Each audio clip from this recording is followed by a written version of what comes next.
The Galactic Summit's invitation had been clear. Delegates were encouraged to bring companion animals as a gesture of cultural exchange. It was meant to be a soft diplomatic exercise, a way for the various species of the Interstellar Council to share something personal and non-threatening from their homeworlds. Anna Chen read the invitation 3 times, her dark eyes gleaming with what her crewmate Jack Morrison had learned to recognize as mischief.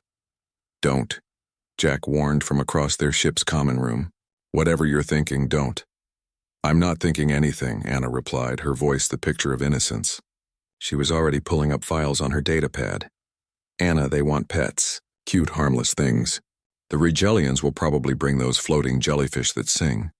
The Centaurians always bring those 6-legged fuzzballs that never stop purring."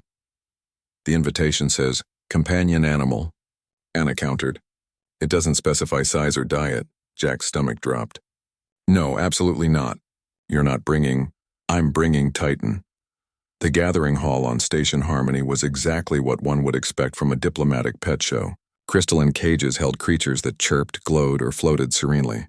The Andromedan delegate had brought something that looked like a living flower and smelled like vanilla. Everywhere Jack looked, there were oohs and ahs, soft sounds and softer creatures. Then Anna arrived. The massive carrier she guided on an anti-grav platform was neither cute nor small. Through the reinforced transparent aluminum, delegates could see something that made their various evolutionary instincts scream in unified terror. Titan was 400 pounds of apex predator, a fully grown Bengal tiger from Earth, his orange and black stripes rippling over pure muscle as he paced his temporary enclosure.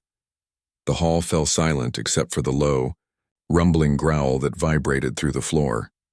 "By the 7 suns," breathed Ambassador Vexillar of Rigel Prime, his translucent skin flashing distress colors. "What is that creature?" Anna smiled pleasantly. "This is Titan. He's a tiger, a Panthera tigris from Earth. He's been my companion for 6 years. "That," hissed the Centaurian delegate, all 6 of her arms crossed defensively, "is not a companion. That is a death machine with teeth. He's very friendly," Anna assured them.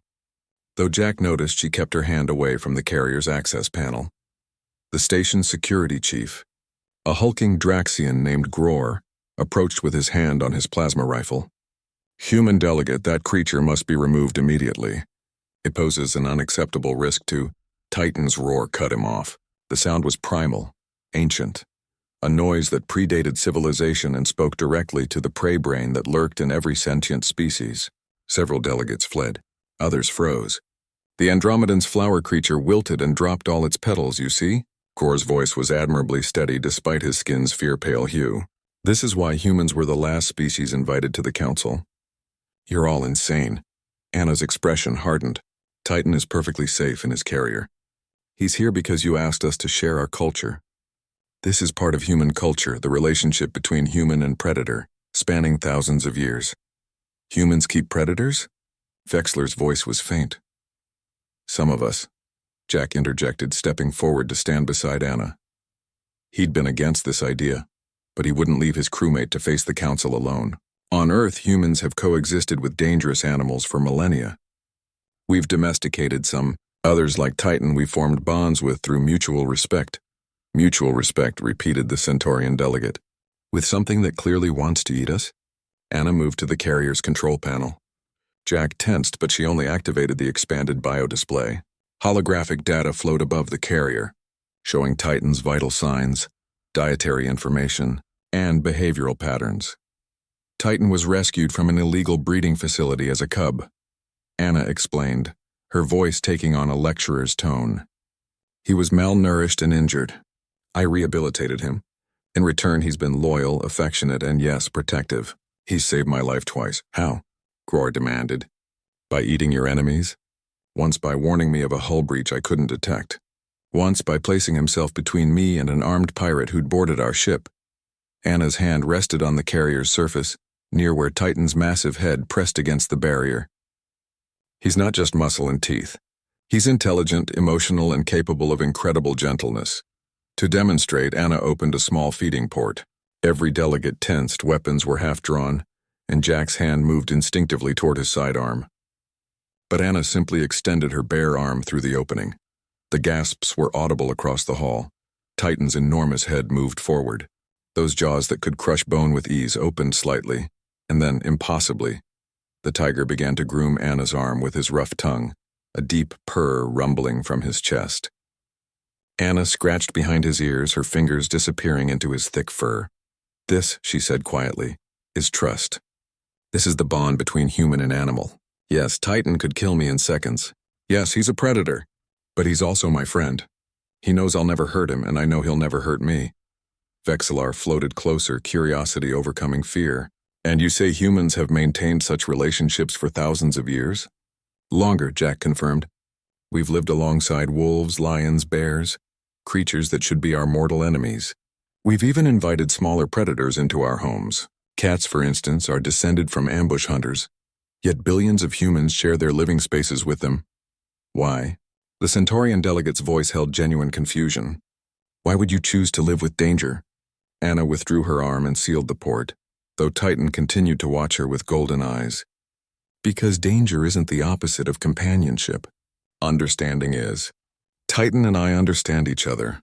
He's wild, yes, dangerous, absolutely, but he's also capable of love, loyalty, and trust.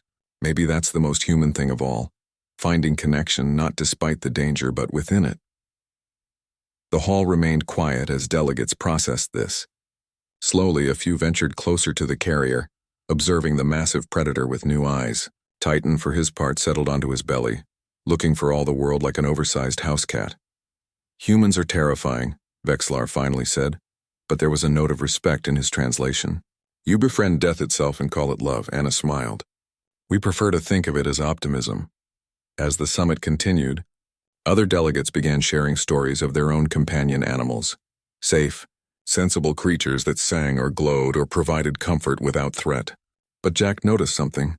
They kept glancing back at Titan, at the human who'd brought a predator to a pet show and somehow made it seem reasonable. That night, as they prepared to depart, Gror approached Anna one final time. "I've filed my report," he said. "It says that humans are unpredictable, potentially dangerous, and possess questionable judgment." Anna nodded. "Unsurprised, it also says," Gror continued, "that they're capable of inspiring loyalty in creatures that should know better, that they face fear with courage, and that the Council could learn something from their stubborn insistence on finding connection in unlikely places." He paused. "Your tiger is magnificent, by the way." Anna's grin was brilliant. "Want to pet him?" "Absolutely not," Gror replied. But Jack could have sworn the Draxian was smiling as he walked away. As their ship departed Station Harmony, Titan lounged in his expanded habitat, and Anna sat nearby reviewing diplomatic reports. Jack settled into the co-pilot's seat and shook his head. "You know they're going to talk about this for years." "Good," Anna replied. "Let them talk about the humans who brought a tiger to a pet show. Maybe they'll remember that we're not afraid to be ourselves predators and all." Jack laughed despite himself, because that was humanity, wasn't it? Walking into the unknown with a tiger at their side and calling it companionship. In the cargo bay, Titan's purr rumbled like distant thunder. And somewhere in the vast darkness between stars, the galaxy learned what it meant when humans said, "Bring a pet." They brought themselves.